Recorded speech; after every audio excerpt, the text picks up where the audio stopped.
Good morning students. आज हम लोग साइंस में विद्युत पाठ में ओम का नियम पढ़ेंगे। ठीक है, ओम का नियम आपके लिए बहुत इंपॉर्टेंट है क्योंकि ये इस पाठ का सबसे इम्पोर्टेंट नियम है।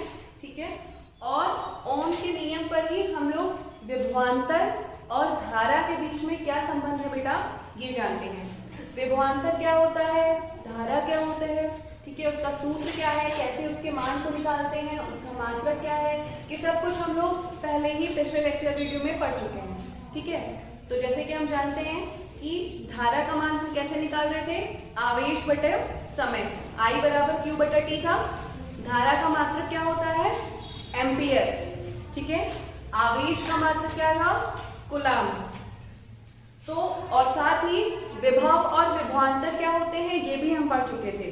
विभवांतर क्या था, एकांक आवेश को एक बिंदु से दूसरे बिंदु तक ले जाने में किया गया कार्य। तो विभवांतर बराबर सूत्र भी था, किया गया कार्य बटे आवेश। विभवांतर का मात्रक क्या था, वोल्ट। तो सभी सूत्र और मात्रक आप अच्छे से पढ़ लेंगे।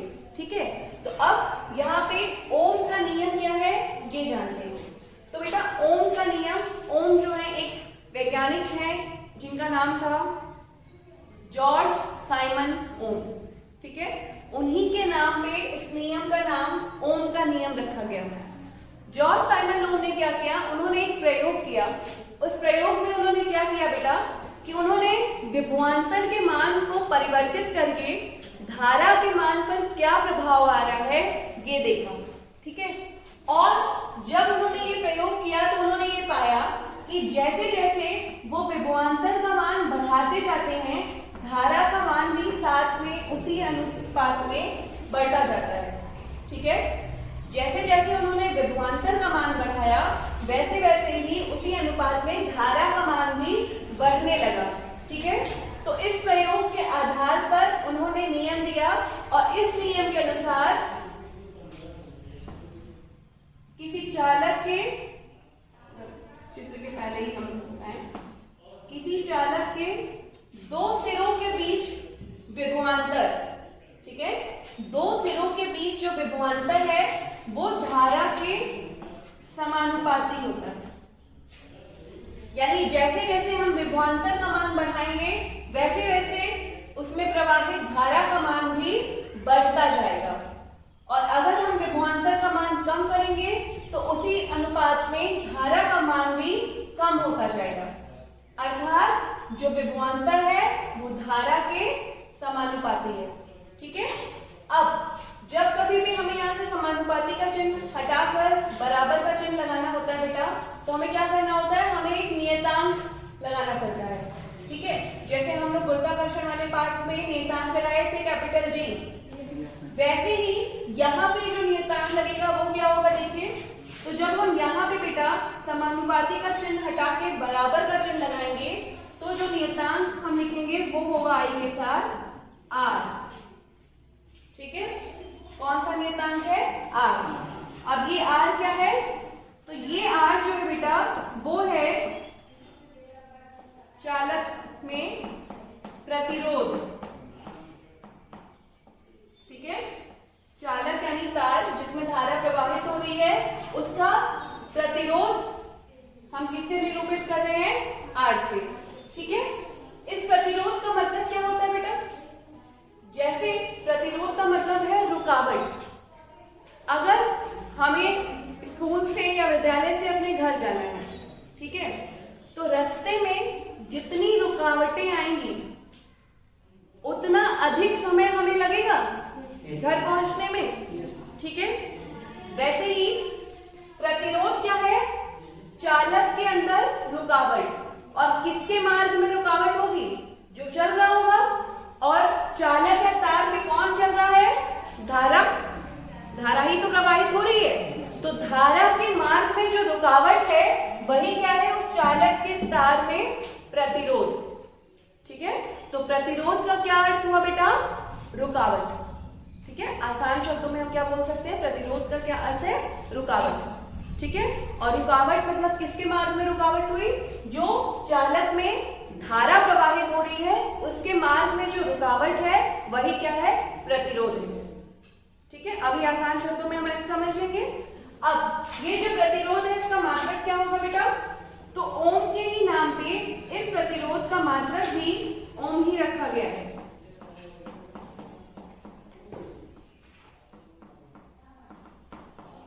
और उसका प्रतीक ओमेगा होता है, इसको हम इस प्रकार बनाते हैं। ये जो है वो ओम का प्रतीक है। जैसे धारा का मात्रक एम्पियर है तो उसको हम ए से दिखाते हैं, ठीक है। आवेश का मात्रक कूलाम होता है तो उसको हम सी से दिखाते हैं। वैसे ही बेटा प्रतिरोध का मात्रक ओम है और उसको हम इस ओमेगा से दिखाते हैं। तो हम क्या ये बोल सकते हैं कि यहां से अगर हमें आर का मान निकालना हो तो V बटे आई बराबर आर, क्या हम ऐसा बोल सकते हैं? ये आई यहाँ गुणे में इधर जाएगा तो बटे में हो जाएगा, तो V बटे आई बराबर क्या हो जाएगा, आर, ठीक है। यानी V का मात्रक वोल्ट, धारा का मात्रक एम्पियर बराबर आर का मात्रक क्या है, ओम। मतलब 1 ओम बराबर 1 वोल्ट बटे 1 एम्पियर। तो यदि चालक में 1 वोल्ट का विभवांतर स्थापित करने पर बहने वाली धारा 1 एम्पियर हो तो उसमें प्रतिरोध 1 ओम होता है, ठीक है। तो ये 1 ओम हमें पता चल गया। प्रतिरोध का मात्रक, विभवांतर का मात्रक, धारा का मात्रक, आपको सब कुछ बेटा याद होना चाहिए, ठीक है, आपको पता होना चाहिए। अब V बटे आई बराबर आर है, तो अगर हम V और I में एक ग्राफ बनाएं, ठीक है, तो हमने क्या बोला कि जैसे जैसे हम V का मान बढ़ा रहे हैं वैसे वैसे उसी अनुपात में I यानी धारा का मान भी क्या हो रहा है बेटा, बढ़ रहा है, ठीक है। तो जैसे हम ग्राफ बनाएंगे अगर, तो हमें एक सीधी रेखा प्राप्त होगी, ठीक है। जब हम V और I में ग्राफ बनाते हैं तो हमें एक सीधी सरल रेखा प्राप्त होती है और इस रेखा का जो ढलान होगा, जो झुकाव होगा, वही जो होगा वो R के मान को निरूपित करेगा। तो यहीं से हमें मिलेगा V बटे आई बराबर R। तो उन्होंने प्रयोग किया, ग्राफ बनाया और उसके आधार पर हमें ये नियम दिया और इस नियम को हम क्या बोलेंगे, ओम का नियम। इस नियम के अनुसार चालक के 2 सिरों के बीच विभवांतर उसमें बहने वाली धारा के समानुपाती होता है, ठीक है। और समानुपाती नियतांक हमने क्या लगाया है, आर, और आर क्या है बेटा, प्रतिरोध, ठीक है। प्रतिरोध का मात्रक क्या होता है, ओम, और इसको हम किससे निरूपित करेंगे, ओमेगा से। इसको क्या बोलेंगे, ओमेगा, ठीक है। इतनी बातें क्लियर है। अब आगे एक और चीज को पता होना चाहिए। जैसे अगर पूछे कि 1 मिली ओम में कितने ओम होते हैं या 1 माइक्रो ओम में कितने ओम होते हैं, तो इसको आप हमेशा मीटर से जोड़ के देखिए। जैसे 1 मिलीमीटर में कितना मीटर होता है, 1 बटे 1000 या 10 के घाते -3। 1 मिलीमीटर में 10 के घाते -3 मीटर होता है। तो उसी प्रकार 1 मिली ओम में 10 के घाते -3 ओम होगा, ठीक है। 1 माइक्रोमीटर में 10 के घाते -6 मीटर होता है, हम लोग पढ़ चुके हैं 9th में। तो अगर 1 माइक्रोमीटर में 10 के घाते -6 मीटर है बेटा, तो 1 माइक्रो ओम में कितने ओम होंगे, 10 के घाते -6। तो मात्रक बदल देगा, चाहे ओम के लिए पूछे चाहे एम्पियर के लिए, आपको मान याद रखना है। अगर मिली के लिए पूछा है तो 10 के घाते -3 हो जाएगा, अगर माइक्रो के लिए पूछा है तो 10 के घाते -6, ठीक है। तो ये कभी कभी पूछता है तो आपको उसकी भी जानकारी होनी चाहिए।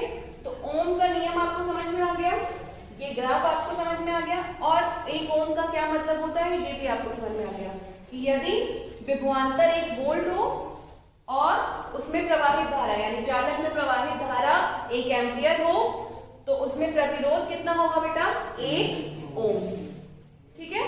तो यही ओम का नियम है। अब इसमें आगे हम लोग क्या पढ़ेंगे, अगर हम यहाँ पे कहें अगर V समानुपाती I बेटा और हम विभवांतर के मान को आधा कर दें, ठीक है, तो V क्या हो गया, V बटा 2 हो गया, ठीक है। तो अगर हम विभवांतर के मान को आधा कर रहे हैं तो चालक में प्रवाहित धारा भी क्या होगी, आधी ही रह जाएगी, ठीक है। अगर हम विभवांतर को आधा कर देंगे तो चालक में प्रवाहित धारा भी आधी रह जाएगी। इसी प्रकार क्या हम ये भी लिख सकते हैं V/I बराबर R है बेटा, इसका मतलब 1/I समानुपाती R, यानी R और I में 1/, में समानुपात का चिन्ह लगाया, यानी व्युत्क्रम अनुपाती है। यानी जब हम R का मान बढ़ाएंगे तो I का मान घटेगा, और जब हम R का मान घटाएंगे तो I का मान बढ़ेगा। क्योंकि 1/, में है तो व्युत्क्रम अनुपात है। व्युत्क्रम का मतलब क्या होता है? उल्टा, ठीक है ना। तो जब हम R का मान बढ़ाएंगे तो I का मान घटेगा, और जब हम R का मान घटाएंगे तो I का मान बढ़ेगा। तो अगर हम इस प्रकार से लिखें, अगर हम प्रतिरोध को दुगना कर दें तो जो बहने वाली धारा है उस पर क्या प्रभाव पड़ेगा? अगर हमें ये निकालना हो तो हम कैसे निकालेंगे बेटा? देखिए,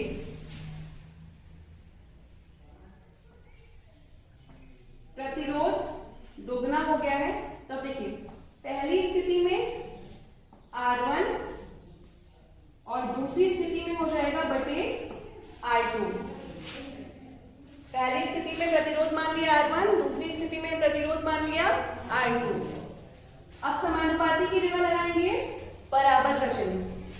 अब जब यहाँ 1/I है तो देखिए R1 बराबर 1/I1 पूरे के बटे, R2 बराबर 1/I2, ऐसे हो जाएगा बेटा। अब जब हम इसको पलट के लिखेंगे तो क्या हो जाएगा? 1/I1 गुणे I2/1। जो नीचे वाला हल होता है वो पलट के लिख लेते हैं हम लोग, या हम लोग पढ़ चुके हैं पहले। तो I2/I1 हमें मिल गया, R1/R2 बराबर हमें मिल गया I2/I1। अब I2/I1 R1/R2 से कंफ्यूज नहीं होना है। R1 और I1 क्या है? पहली स्थिति में प्रतिरोध और धारा। R2 और I2 क्या है? दूसरी स्थिति में प्रतिरोध और धारा। तो हमने बोला था कि हमने प्रतिरोध को दोगुना कर दिया है। तो अगर हम प्रतिरोध को दोगुना कर देते हैं तो उस स्थिति में हमें क्या मिलेगा? यहाँ मिटा देते हैं।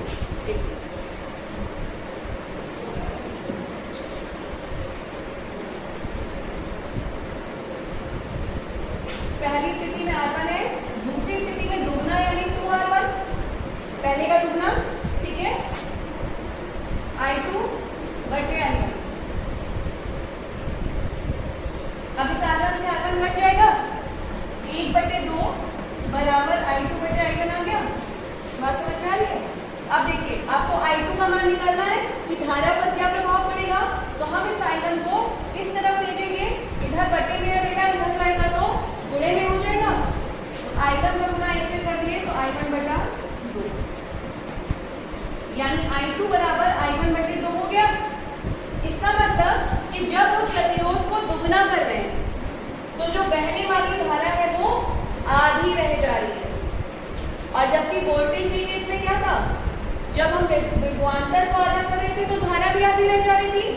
यहाँ पे हम प्रतिरोध को दुगना कर रहे हैं, बढ़ा रहे हैं, तो भी उस स्थिति में धारा आधी रह जा रही है, ठीक है, क्योंकि प्रतिरोध और धारा में व्युत्क्रम अनुपात का संबंध है। यानी जब हम धारा के मान को कम करेंगे तो प्रतिरोध का मान बढ़ेगा, या जब प्रतिरोध का मान अधिक है तो धारा का